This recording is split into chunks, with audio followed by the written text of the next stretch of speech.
Welcome to The Explainer. Today, we're diving into something really interesting: the hidden architecture that keeps great companies from falling apart. It's a kind of defense system for business, and it's called the Enterprise Risk Management Framework. So let's kick things off with a pretty big question. Why do great companies just suddenly fail? It's almost never one single big catastrophe. Usually it's something quieter, a failure to see and manage all those hidden dangers that are just lurking under the surface. And to really get why this framework is so important, we have to look at the problem it's trying to solve. You dig into almost any major corporate scandal, and what do you find? Yep, almost always the same root cause: a total breakdown in how they manage risk. These huge public failures, they were a massive wake-up call. It was like the business world realized all at once that just hoping for the best wasn't a real strategy anymore. All of a sudden, you needed clear rules for managing risk. It wasn't just a nice to have, it was about survival. Okay, so in the middle of all this chaos, a special committee gets together, and their goal? Well, it was pretty ambitious. They set out to create a master blueprint, a kind of universal guide for how a company could defend itself. And that group is called COSO. Now, the interesting thing is, their guidance isn't actually mandatory, but it's become so influential that it's basically the global standard. They're the ones who build these frameworks that companies all over the world use to check and improve how they handle risk. COSO's ideas didn't just stay static, they've evolved over time. Their first model, back in '92, was this pretty simple pyramid. It was all about, looking at the controls you already had. But then in 2013, they came out with something way more comprehensive: the COSO Cube. And this was a game changer. The focus shifted to proactively designing your entire risk framework from the ground up. And that cube is what we're going to break down today. All right, so let's get into it. What is this COSO Cube?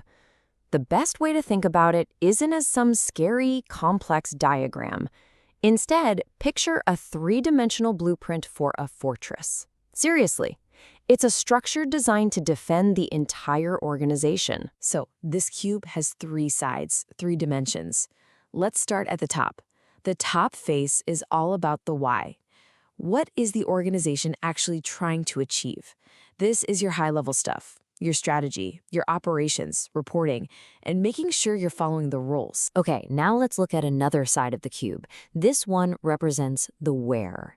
It shows you how this whole framework can be applied at any level. You can use it for the entire company, sure, but also for just one division, a specific business unit, whatever you need. And that brings us to the front face. And this is really the how. This is the engine of the whole thing.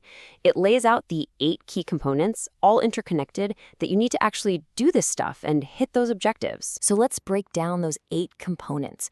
We can group them into 3 stages. First up, laying the foundation. This all starts with what they call the internal environment. That means setting the company culture, the ethical values, the tone at the top. Right after that comes setting clear objectives. Everybody needs to be on the same page about what the company is trying to do, and just as important, how much risk it's willing to take on to do it. Okay, so once that foundation is solid, the next stage is all about action. It's about actively finding and dealing with threats. First, you've got event identification, basically scanning for anything internal or external that could mess with your goals. Then you move to risk assessment. This is where you analyze those events, like how likely is this to happen and how bad would it be if it did? And that leads right into the risk response, which is where the leaders have to decide, okay, what are we actually going to do about this? And that response part, it's not just one thing. It really boils down to 4 main choices. A company can try to reduce the risk, mitigate it, or they can just accept it. Say, hey, this is a cost of doing business. A third option is to transfer it, like buying insurance to let someone else share the burden. And finally, you can just avoid it altogether by, not doing the risky thing in the first place. And last but not least, you have to maintain the fortress, right? This is the third stage. It involves having strong control activities. Those are the policies and procedures that make sure your risk responses actually happen. You also need really good information and communication, so the right data gets to the right people at the right time. And the whole thing is wrapped in constant monitoring, because you have to keep an eye on everything to make sure your defenses are still working. But no framework is perfect. The COSO cube is powerful for sure, but it's not without its critics. And they've pointed out a few potential blind spots that are really important to talk about. Yet the critiques generally fall into three buckets. One, it can be way too focused on what's happening inside the company and miss the big picture outside. Two, it's really good at spotting sudden events, but not so great with those slow-moving, gradual threats. And three, there's a real danger that people can treat it like a simple checklist, which gives them this false sense of security without actually managing risk well. And that second point is so important. Think about it. Some of the deadliest risks aren't big, sudden shocks. They're slow burns, a gradual slide in the company culture, or a slow shift in what customers want.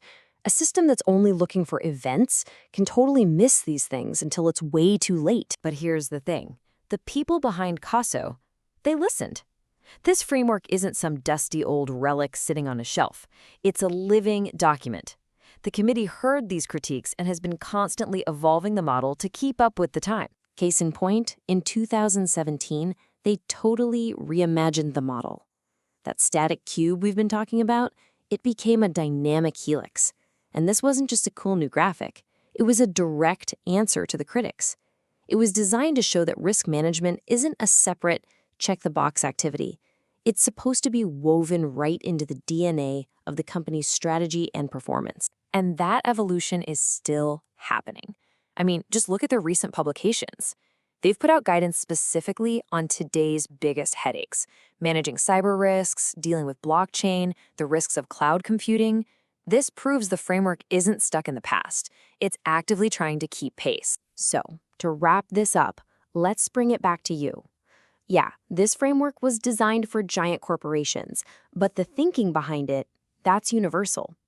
Taking a moment to think about your own goals, the things that could go wrong, and how you might respond, that's an incredibly powerful tool, not just in business, but in your own life.